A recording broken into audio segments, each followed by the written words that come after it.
in a move that could embolden a movement that has clashed, at times violently, with the federal government. President Donald Trump has pardoned a pair of Oregon ranchers who are serving time for arson, and whose case was the impetus behind a deadly 2016 standoff at a federally managed wildlife refuge. Trump signed pardons Tuesday for Dwight Hammond Jr. and his son, Stephen Hammond, who are serving 5-year prison sentences for starting fires that burned federal land. A White House statement called the sentences unjust and praised the ranchers as respected contributors to their local community who have support from neighbors, local law enforcement, and farmers and ranchers across the West. The comment about support across the West hints at the pivotal, if sometimes reluctant, role the Hammonds have played in a movement that generally opposes federal management of public land, and at the reverberations their pardon could have across the West. The father and son first gained a national spotlight in 2016, when protesters led by members of the Nevada-based Bundy family arrived in their small Oregon town.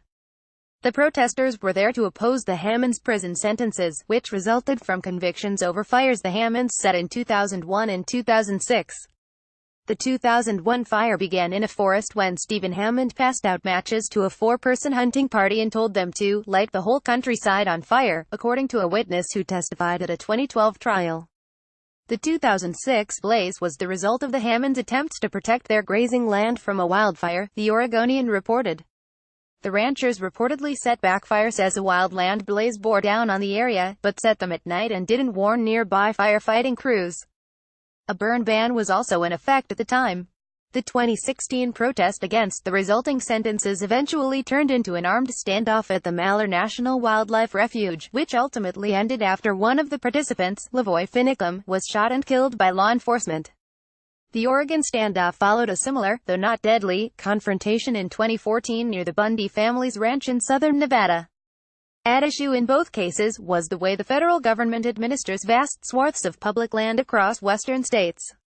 The standoffs were the most recent major expressions of an anti-federal government movement known as the Sagebrush Rebellion that has been simmering for decades over complaints about land regulation and what many ranchers say is a dwindling capacity to make a living off of rural western lands.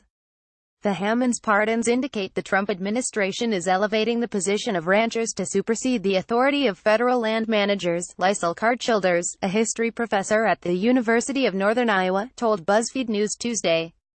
The move, she said, could energize those who want to privatize public lands, a goal of some anti-federal government advocates. There's a receptive audience in the Trump administration, Childers said. She also expressed concern that the Western land use movement, which in its most recent iteration included a robust convergence of ranchers and far-right militia members, could again turn violent if it continues to gather steam. My concern is that the threat of violence will lead to a wave of violence, she said.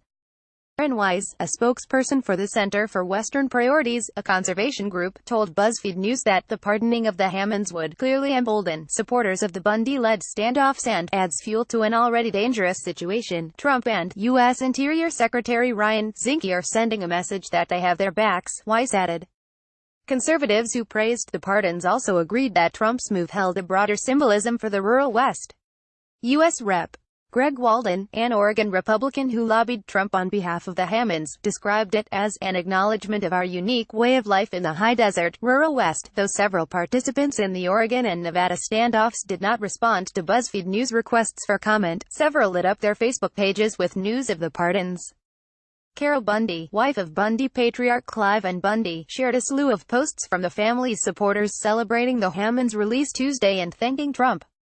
Calling the pardons a step in the right direction. Her son, Ammon Bundy, a leader of the Oregon standoff, wrote, "Let's remember those still suffering whom went to expose the atrocities of the Hammonds."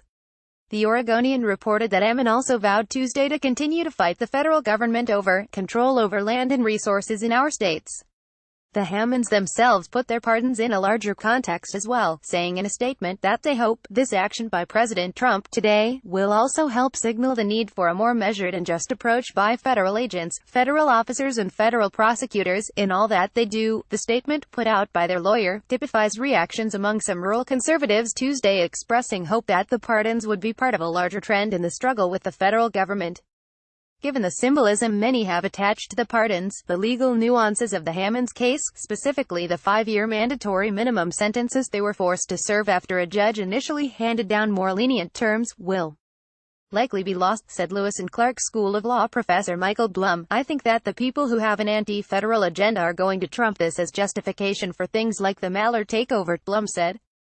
I think the lesson that will be trumpeted will be that the Bundy crowd is winning. Got a confidential tip. Submitted here.